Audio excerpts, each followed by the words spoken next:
Hello students. हम लोगों ने अपने पिछले लेक्चर में प्रिपरेशन मेथड ऑफ कोलाइड्स पे छोड़ा था। कोलाइडल सॉल्यूशन में जो प्रिपरेशन मेथड पढ़ने की जरूरत पड़ रही है वो लायोफोबिक कोलाइडल सॉल्यूशंस को पढ़ने की जरूरत पड़ रही है। क्यों? क्योंकि लायोफिलिक तो अपने आप बन जाएंगे, उनको आप जो है डिस्पर्शन मीडिया और डिस्पर्स फेज दोनों को मिलाइए और रिंज कर दीजिए। रिंज मतलब अच्छे से हिलाना, या ग्लास रॉड से स्टायर कर दीजिए। दोनों में से कोई भी काम अगर आप कर देंगे मेरे बच्चों, तो आपको लायोफिलिक कोलाइडल सॉल्यूशंस बन जाए। लायोफिलिक में मैंने एक ही प्रॉब्लम बताई थी कि after a long standing they get precipitated, और प्रेसिपिटेट होने के बाद उनका कंसंट्रेशन में चेंज हो जाएगा। उसमें कोई बहुत ज्यादा प्रॉब्लम नहीं है। लायोफिलिक में कंसंट्रेशन चेंज इसलिए हो जाता है क्योंकि लॉन्ग स्टैंडिंग में आप उन्हें रखते हो, तो आप जब कभी भी यूज करो तो दोबारा उसे रिंज कर लो। और मैंने आपको कहा था बहुत सारी दवाइयों के नीचे लिखा आता है शेक वेल बिफोर यूज, तो हम लोगों को उन दवाइयों को शेक करना पड़ता है। जनरली जो टॉनिक्स होती है उनके ऊपर लिखा हुआ आता है। क्यों? क्योंकि लायोफिलिक हैं, वो प्रेसिपिटेट हो जाएंगी और उतना अच्छा असर नहीं करेंगी क्योंकि उसका कंसंट्रेशन चेंज हो चुका है। तो अगर आप दोबारा से उसको रिंज कर लेंगे या दोबारा से अच्छे से हिला लेंगे आप उसे, तो आपको दोबारा से लायोफिलिक कोलाइडल सॉल्यूशन उसी फॉर्म में मिल जाएगा। तो लायोफिलिक के प्रिपरेशन में कोई प्रॉब्लम नहीं है, तो उसकी प्रिपरेशन पढ़ने की जरूरत भी नहीं, वो तो डायरेक्ट मिलाने से मिल जाए। लायोफोबिक में ऐसा होता है कि डायरेक्ट रिंजिंग या स्टायरिंग से लायोफोबिक कोलाइडल सॉल्यूशन हम लोगों को नहीं मिलते। तो लायोफोबिक कोलाइडल सॉल्यूशंस को बनाने के लिए मेरे बच्चों करना क्या पड़ता है कि लायोफोबिक कोलाइडल सॉल्यूशंस के लिए हम लोगों को डिफरेंट मेथड्स अप्लाई करने पड़ते हैं। जैसे गोल्ड सॉल्व इनको बनाना है, सिल्वर सॉल्व को बनाना है, तो ऐसा तो नहीं है कि सोने या चांदी की कोई एक सब्सटेंस, जैसे कोई सोने का एक पार्टिकल हम जो है सॉल्वेंट में डाल के उसे घोल लें तो वो घुल जाए, ऐसा तो हो नहीं सकता। आपको मालूम है मेटल। तो अब हम करें तो क्या करें? तो number first method is Bredig's arc method. सामने देखिए ध्यान से, ब्रैडीज आर्क मेथड लिखा हुआ है आपका। ब्रैडीज आर्क मेथड क्या बताता है, ध्यान से देखिए। ब्रैडीज आर्क मेथड ये कह रहा है कि ये जो कंटेनर हमने ले रखा है, इस कंटेनर को एक आइस बाथ में कन्वर्ट कर दीजिए। तो बच्चे सबसे पहले ये जो कंटेनर है ये एक आइस बाथ है। आइस बाथ आप जानते हो, कहने का मतलब इस गैप के बीच में जो ये शेडेड पोर्शन आपको ग्रे कलर का दिखाई दे रहा है, ये आइस। दो इलेक्ट्रोड लगा दिए और उन इलेक्ट्रोड्स के नीचे यहाँ पर उन इलेक्ट्रोड से हमने एक जो भी सिल्वर गोल्ड का जो भी वायर या सब्सटेंस है वो लगा। अब इन इलेक्ट्रोड्स को जैसे ही टच कराओगे यहाँ स्पार्किंग होगी, और स्पार्किंग से ये वाला जो पार्टिकल है, ये जो सॉलिड पार्टिकल है, जो मेटल है आपका, मेनली मेटल्स के लिए किया जाता है, ध्यान रखिएगा। ये जो मेटल है मैंने रेड कलर का जो बनाया है, ये जो मेटल है, ये मेटल वेपोराइज हो। लेकिन मेरे बच्चे वेपोराइज ये जरूर होगा लेकिन बाहर नहीं जा पाएगा। क्यों? आइस बाथ लगा रखा है आप लोगों ने, ठंडा है, सॉल्वेंट बहुत ज्यादा। तो जैसे ही सॉल्वेंट मतलब डिस्पर्शन मीडियम बहुत ठंडा है, तो डिस्पर्स फेज के पार्टिकल्स जैसे ही वेपोराइज होंगे वो क्या काम करेंगे, वैसे ही कंडेंस होना भी शुरू हो जाएंगे और डिस्पर्शन मीडियम में जाके घुल जाएंगे। This is the method known as the Bredig's arc method. सामने लिखा है कि मेटल सॉल्ट्स जैसे कि gold salt, silver salt, platinum salt, इनको बनाने के लिए इसका यूज किया जाता पेप्टाइजेशन। पेप्टाइजेशन में जो भी चीज होती है उसको समझ, ये सामने जो लिखा हुआ है आपको ये तब तक समझ में नहीं आएगा जब तक कि आप मेरी बात नहीं समझेंगे। मैं आपको एक अलग पेज पर समझा रहा हूँ, जरा ध्यान से देखिए। जो लिखा है वो तो हम पढ़ लेंगे, लेकिन इससे पहले हम एक पेज ले लेते हैं जिससे मैं पेप्टाइजेशन आपको समझा सकूं। बेटा ध्यान दीजिएगा, कोलाइडल सॉल्यूशन के पार्टिकल्स में चार्ज होता है। कोलाइडल सॉल्यूशन,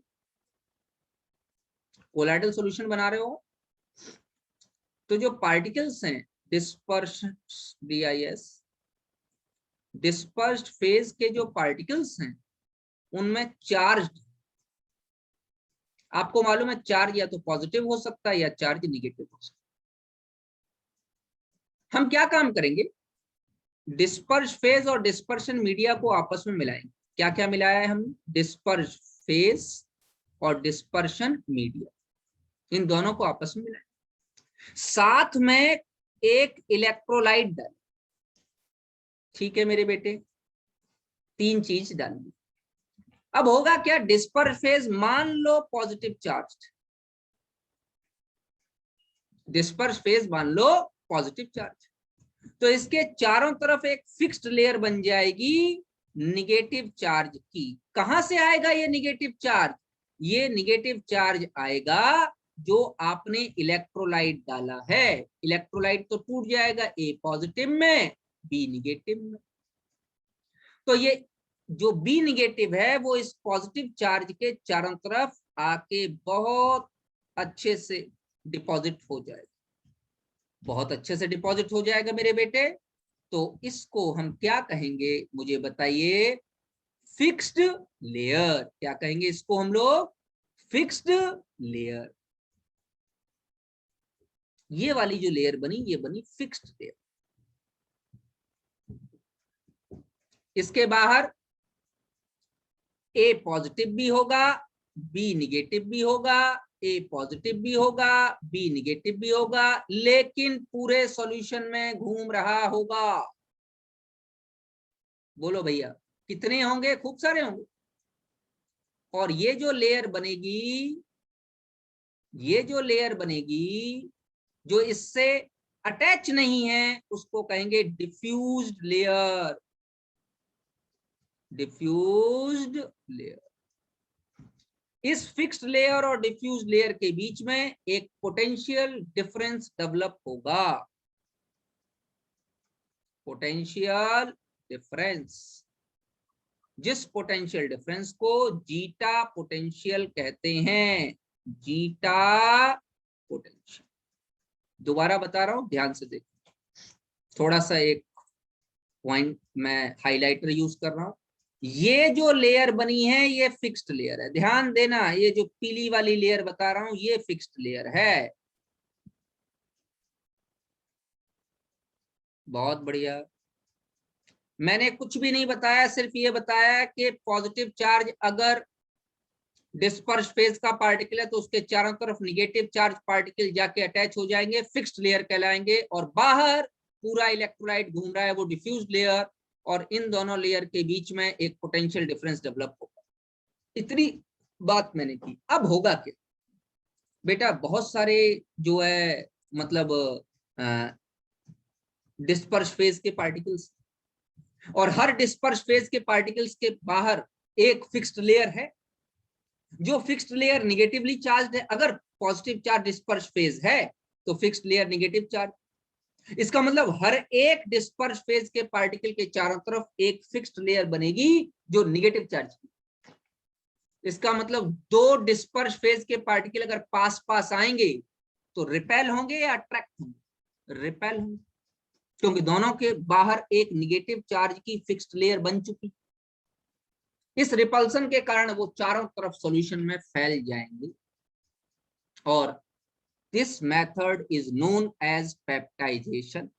बेटा पेप्टाइजेशन किसके कारण हुआ, इलेक्ट्रोलाइट के कारण। जिस इलेक्ट्रोलाइट को मिलाओगे उसका नाम हो जाएगा पेप्टाइजिंग एजेंट। जिस इलेक्ट्रोलाइट को मिलाओगे उस इलेक्ट्रोलाइट का, ये जो इलेक्ट्रोलाइट आपने मिलाया है इस इलेक्ट्रोलाइट को कहेंगे पेप्टाइजिंग एजेंट। ठीक है बेटे, अब जरा ध्यान से देखिएगा, ये जो मैंने आपको कॉन्सेप्ट बताया फिक्स्ड लेयर और डिफ्यूज्ड लेयर का, इस ये एक थ्योरी है जिसका नाम है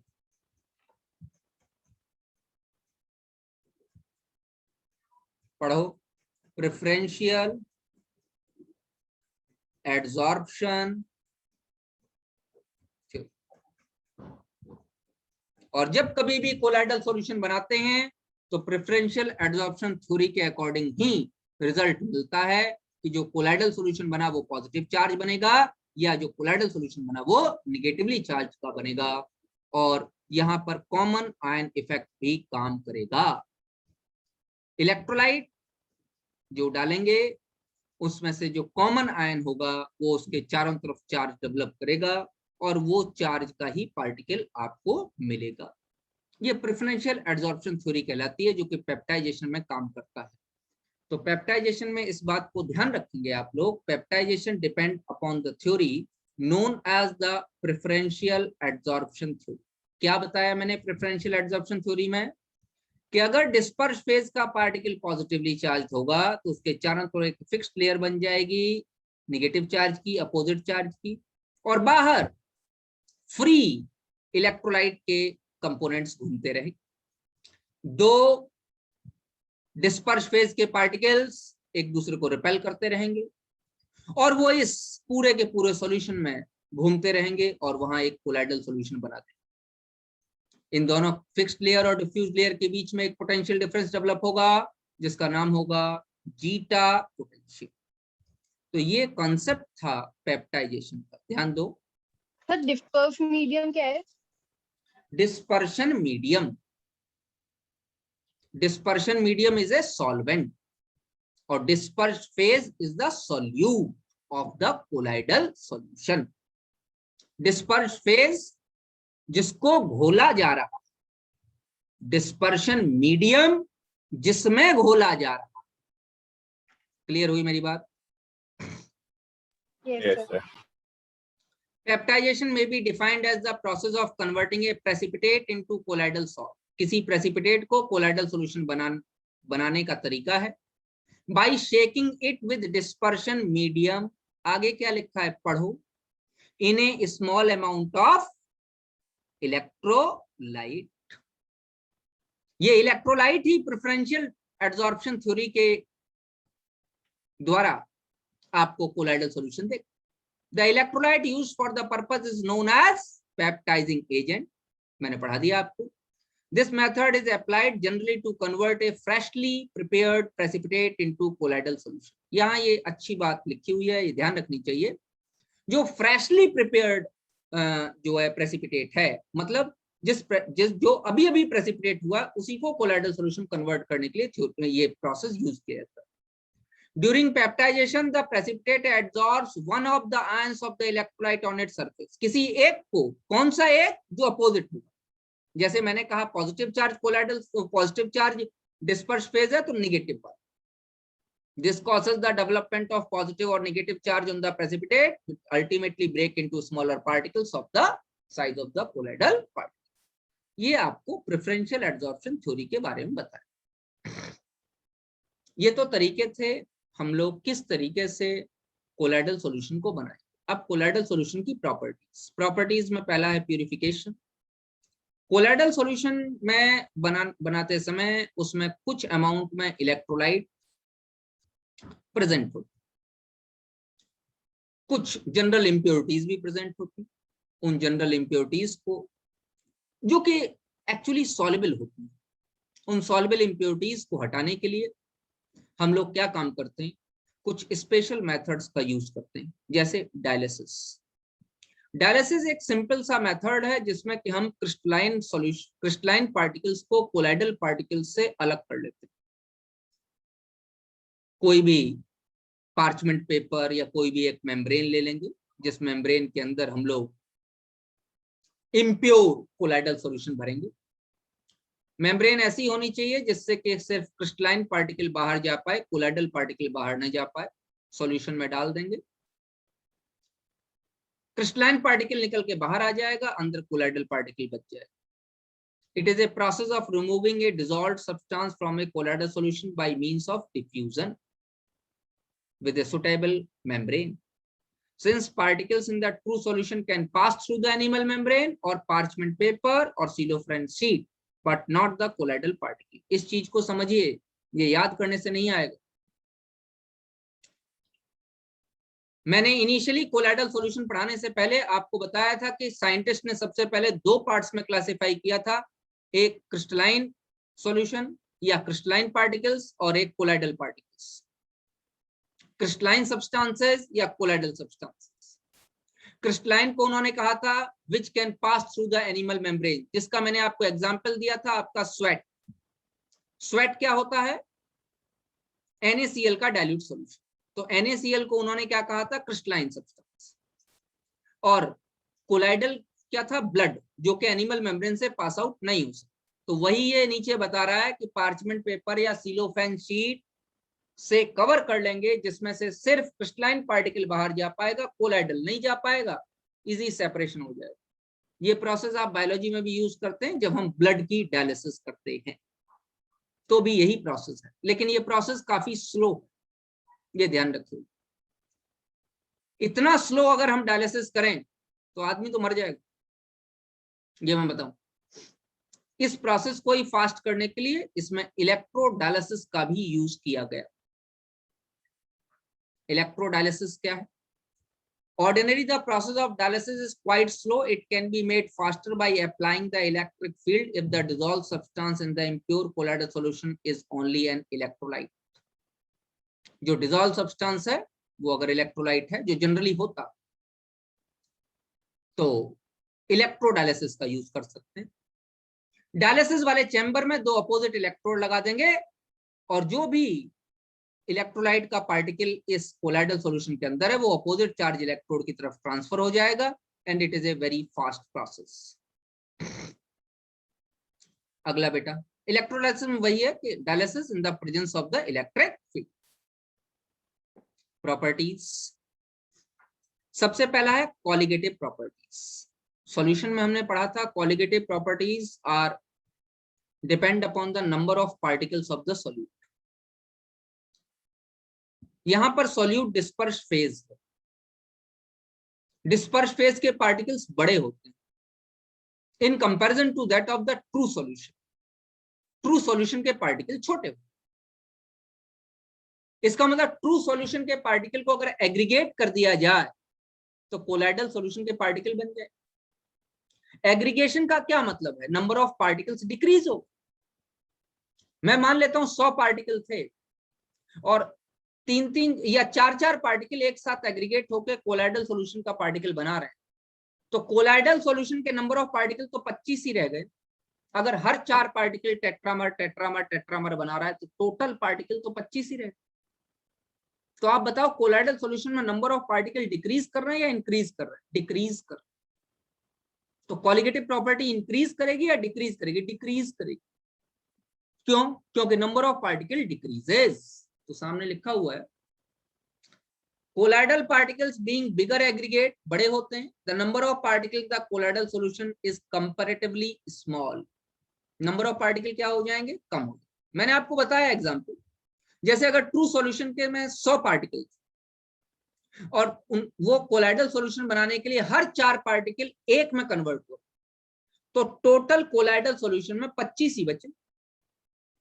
तो समझ के देखिए कि कोलाइडल सॉल्यूशन बनते समय छोटे छोटे पार्टिकल एग्रीगेट हो रहे हैं, आपस में मिल रहे हैं। आपस में जब मिल रहे हैं तो क्या हो रहा है? नंबर ऑफ पार्टिकल डिक्रीज कर, नंबर ऑफ पार्टिकल डिक्रीज कर रहे हैं तो कॉलिगेटिव प्रॉपर्टी भी डिक्रीज करती।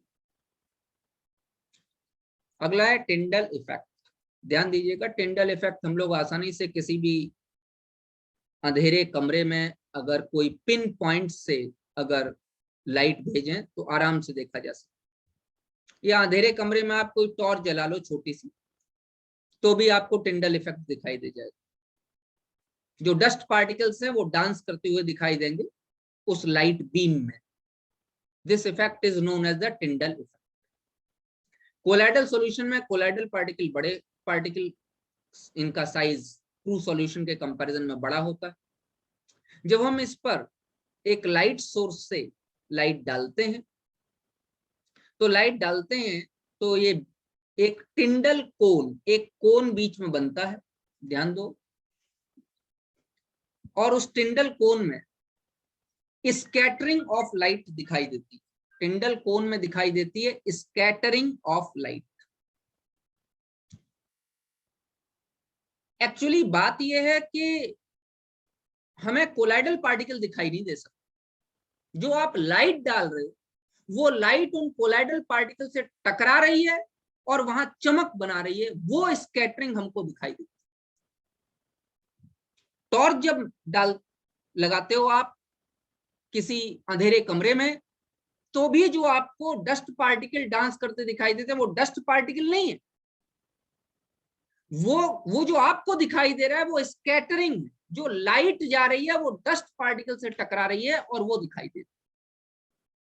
माइक्रोस्कोप से देखने से टिंडल कोन में कोलाइडल पार्टिकल डांस करते हुए दिखाई देते हैं। This effect is known as the Tyndall effect. पढ़िए। This effect was first observed by Faraday, then studied by Tyndall and named as Tyndall effect. Tyndall effect is due to the fact that colloidal particles scatter light in all directions in space. This scattering of light illuminates the path of the beam in the colloidal dispersion. तो exactly जो हमको particle दिखाई देते हैं वो colloidal particle नहीं दिखाई देते, यहाँ स्कैटरिंग ऑफ लाइट दिखाई। आगे देखते हैं। Color. The color of the colloidal solution depends on the wavelength of the light scattering on the dispersed particles. ये सभी बच्चों को मालूम है कि जो कलर होगा वो डायरेक्टली प्रोपोर्शनल होगा वेवलेंथ का, वेवलेंथ पे डिपेंड करेगा। इंपॉर्टेंट है इसमें ब्राउनियन मूवमेंट। रॉबर्ट ब्राउन नाम के साइंटिस्ट ने पॉलन ग्रेन्स में सबसे पहले इस तरीके का मूवमेंट देखा था। डायरेक्ट डेफिनेशन तो ये है, the zigzag motion of the colloidal particles is known as Brownian movement. Colloidal particle का जिगजैग किसी भी तरीके से बना दो, इस तरीके से आड़ा तिरछा किसी भी तरीके से बना दो, जो जिगजैग मोशन आपको दिखाई देगा। मैं एक, जैसे कि मान लो ये एक कोलाइडल पार्टिकल, ये यहाँ गया, फिर यहाँ गया, फिर यहाँ गया, फिर यहाँ गया, फिर यहाँ गया, फिर यहाँ गया, यहाँ गया, किसी भी तरीके से बना। ये जो जिगजैग मोशन करता हुआ कोलाइडल पार्टिकल आपको दिखाई दे रहा है, इस जिगजैग मोशन को ही ब्राउनियन मूवमेंट कहा जाता है। इस तरीके का मूवमेंट रॉबर्ट ब्राउन नाम के साइंटिस्ट ने सबसे पहले पॉलन ग्रेन्स में देखा था, इसलिए इसका नाम ब्राउनियन मूवमेंट रखा गया। This motion is independent of the nature of the colloid. Colloid के नेचर पर डिपेंड नहीं करता, हर तरीके का कोलाइड ब्राउनियन मूवमेंट शो करता है। बस जितनी ज्यादा विस्कोसिटी होती चली जाएगी उतना ब्राउनियन मूवमेंट का मोशन चेंज होता है। विस्कोसिटी मतलब गाढ़ापन, जितना गाढ़ा कोलाइडल सॉल्यूशन बनता चला जाएगा, मोशन तो होगा, लेकिन मोशन कितना होगा ये डिपेंड करेगा कि विस्कोसिटी कितनी। इसका मतलब क्या Brownian movement highly viscous solutions में भी दिखाई देगा? बिल्कुल दिखाई। हाईली विस्कस सॉल्यूशन में स्पीड कम हो जाएगी, हाँ, जितना गाढ़ापन ज्यादा होता चला जाएगा स्पीड उतनी कम होती चली जाएगी मॉलिक्यूल्स की। तो ध्यान रखिएगा, मैं यहां पर एक अंडरलाइन करा रहा हूं आप लोगों को। मेरे बच्चों, इसको अंडरलाइन कर दीजिए। Smaller the size and lesser the viscosity faster is the motion. ये मेरे बच्चे आप अच्छे से याद। Brownian movement has been explained due to the unbalanced bombardment of the particles by the molecules of the dispersion medium. Dispersion medium के particle disperse phase के particle को लगातार टक्कर दे रहे हैं, बम्बार्डमेंट हो रहा है, इसलिए ब्राउनियन मूवमेंट शो हो रहा है। मैंने चार्ज के बारे में अभी अभी बताया और प्रेफरेंशियल एडजॉर्प्शन थ्योरी आप लोगों को समझाई। जीटा पोटेंशियल मैंने आप लोगों को बताया। ये वही वाला पार्ट है जो मैंने आपको एक पेज में समझाया, प्रेफरेंशियल एडजॉर्प्शन थ्योरी और जीटा पोटेंशियल। तो ये वाला मैं स्किप कर रहा हूँ, आगे ले जा रहा हूँ। इलेक्ट्रोफोरेसिस, हम लोग प्रेफरेंशियल एडजॉर्प्शन थ्योरी पढ़ चुके हैं और उसमें हमने ये पढ़ा है कि कोलाइडल सॉल्यूशन के पार्टिकल्स चार्ज होते हैं। इलेक्ट्रोफोरेसिस का मतलब है कोलाइडल सॉल्यूशन के पार्टिकल्स का अपोजिट चार्ज इलेक्ट्रोड की तरफ भागना।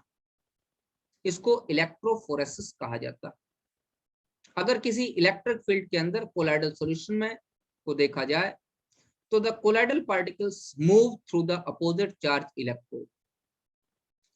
इट मे बी कैटाफोरेसिस और इट मे बी एनाफोरेसिस. इसका क्या मतलब हुआ मैं बच्चे कि अगर पॉजिटिव चार्ज कोलाइडल सॉल्यूशन है तो वो निगेटिव इलेक्ट्रोड की तरफ भागेगा, और निगेटिव चार्ज कोलाइडल सॉल्यूशन है तो वो पॉजिटिव इलेक्ट्रोड की तरफ भागेगा.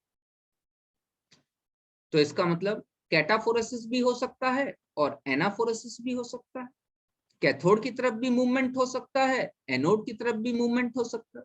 कैथोड पॉजिटिव चार्ज है, एनायंस मूव करेंगे. एनोड निगेटिव चार्ज है, कैटायंस मूव करेंगे. इन कैटायन और एनायंस का अपोजिट चार्ज इलेक्ट्रोड की तरफ जो मूवमेंट है, इस मूवमेंट को ही इलेक्ट्रोफोरेसिस कहा जाता है. याद रखेंगे इस चीज. कोगुलेशन या प्रेसिपिटेशन. बेटा इसमें एक चीज ध्यान रखिए, कोगुलेशन का मतलब है प्रेसिपिटेशन. कोगुलेशन कहो, फ्लॉकुलेशन कहो, प्रेसिपिटेशन कहो, बातें. ये तब होगा जब चार्ज बैलेंस हो जाए या कोलाइडल सॉल्यूशन न्यूट्रलाइज कर. बेटा किसी इलेक्ट्रोलाइट को डाल के भी आप कोगुलेशन कर सकते हैं, इलेक्ट्रोफोरेसिस से भी कर सकते हैं, डायलिसिस परसिस्टेंट डायलिसिस से भी कर सकते हैं, बॉइलिंग से भी कर सकते हैं. कर क्या रहे हैं, जो कोलाइडल सॉल्यूशन है जो हमने बनाया है उसे प्रेसिपिटेट. मान लीजिए, ध्यान दीजिए इधर, मान लीजिए जो कोलाइडल सॉल्यूशन आपने बनाया है वो पॉजिटिव चार्ज सॉल्यूशन. तो जो कोलाइडल सॉल्यूशन है पॉजिटिव चार्ज्ड कोलाइडल सॉल्यूशन, आप इसे कोगुलेट करना चाहते हैं और आपने कोई इलेक्ट्रोलाइट डाला. मान लीजिए एक इलेक्ट्रोलाइट आपने K2SO4 डाला है जिसमें सल्फेट आयन प्रेसिपिटेट करेगा, और इलेक्ट्रोलाइट आपने एक KCl डाला है जिसमें Cl आयन प्रेसिपिटेट करेगा. तो एक बात बताओ, सल्फेट आयन कितने पॉजिटिव चार्ज कोलाइडल सॉल्यूशन को प्रेसिपिटेट कर लेगा? 2 को, क्योंकि 2 है. और क्लोराइड आयन कितने को कर लेगा? 1 को, क्योंकि 1 निगेटिव. इसका मतलब सल्फेट आयन का रेट ज्यादा होगा. क्यों? क्योंकि सल्फेट आयन में 2 निगेटिव चार्ज हैं और वो एक अकेला 2 को प्रेसिपिटेट कर सकता. अच्छा, मैं कहूं अगर फास्फेट आयन डाल रखा है आपने PO4 3 निगेटिव, तो एक अकेला फास्फेट आयन 3 कोलाइडल सॉल्यूशंस को प्रेसिपिटेट कर. इसका मतलब जितना ज्यादा चार्ज होगा उतनी जल्दी प्रेसिपिटेशन हो जाएगा. This rule is known as the Hardy Schulze rule. और ये कहता है कि जो कोगुलेशन पावर है,